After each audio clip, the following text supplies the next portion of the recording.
Hello and welcome to Tuesday Musings. This is your weekly place for inspiration and advice from me. I'm Brianna McNerney, and just to fill you in about what I do, I'm in the business of empowering and supporting creative professionals.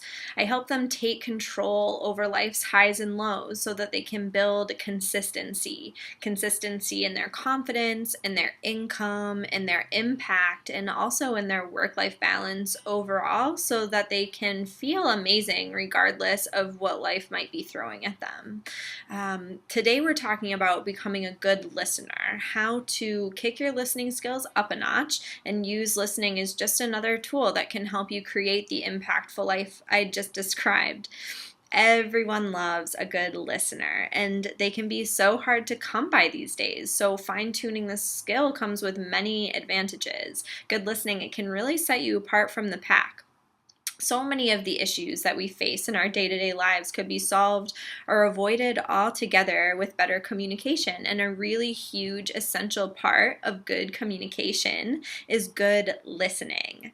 With every bit of difficulty communicating, there's usually some difficulty in listening going on behind the scenes as well. So are you having difficulties in business? Maybe you're not getting as many clients as you'd like, or you aren't landing those collaboration deals or potential roles that you're after. I bet you're having difficulty listening to your ideal clients and collaborators somewhere in the communication process. You're not really hearing what they want and need from you. When you aren't listening well and often, you're not able to communicate with your people in their language, which is just so important. Are you having trouble at home? Maybe you're not getting your needs met, or you're not meeting your family's needs.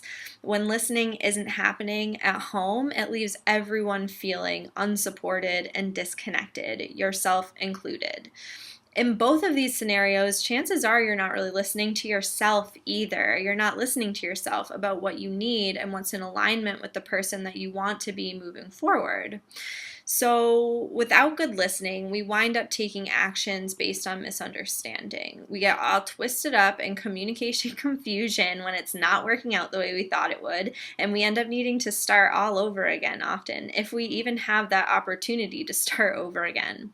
So yes, listening needs to be happening with everyone equally around the table. Still, today we're starting with you and your listening skills. You are the only person that you can control, and leading by example is the best way to go. Let's start with the basics.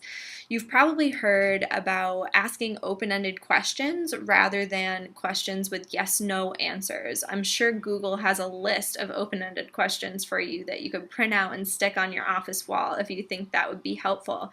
Asking questions is a great play when it comes to becoming a better listener. Hopefully you've also learned about active listening, which is really sending indications to your people that even though you're not responding with words, you're engaged and you hear what they're saying, like head nods or mm-hms, ahs, oohs, whatever. Just indications that you're engaged in the conversation. You're not glazing over, you're not checking your email or social media. Just because you're not interrupting and contributing words, you're still with them in the conversation.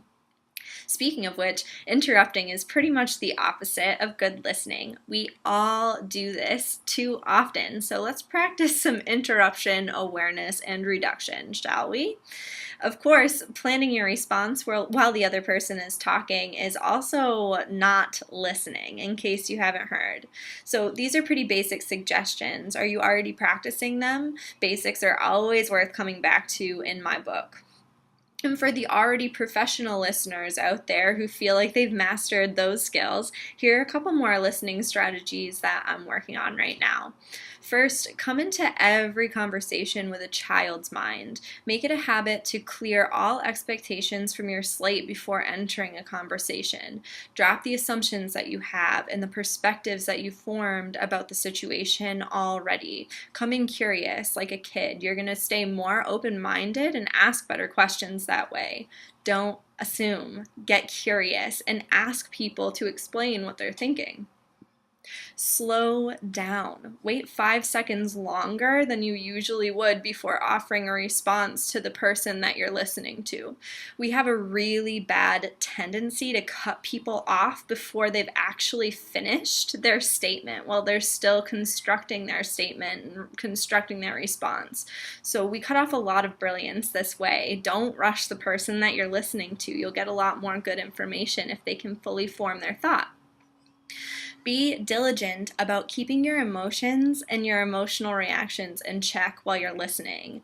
Listening is pretty easy when it comes to situations that don't impact you very much, but when the stakes are high, personally or professionally, and you're listening to somebody talk about a challenging topic, it's all too easy to slip into a defensive mode, a denying mode, or just reacting to what they're saying. So make sure you're taking some deep breaths and staying in sync with your body's responses moment to moment to avoid slips of tongue or outbursts that would shut down the conversation altogether.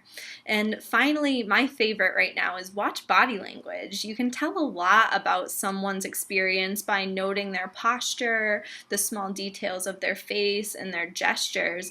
If you make a practice of getting really observant, what you see will guide you towards much more effective conversations. Even just noticing someone's body changes out loud can bring out enlightening information for everyone. Maybe they didn't even notice the physical shift they just made, and you can help bring awareness to that.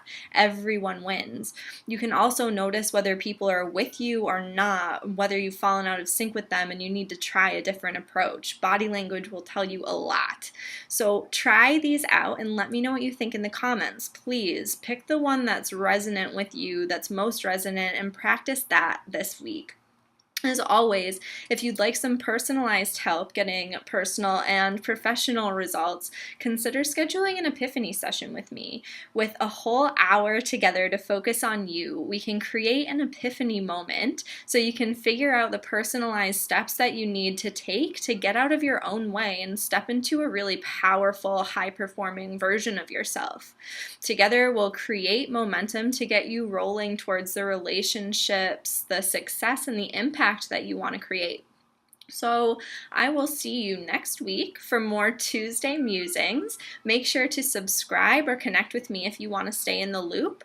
Thank you so much for watching and being here. I really appreciate your attention. And until next time, have a good week.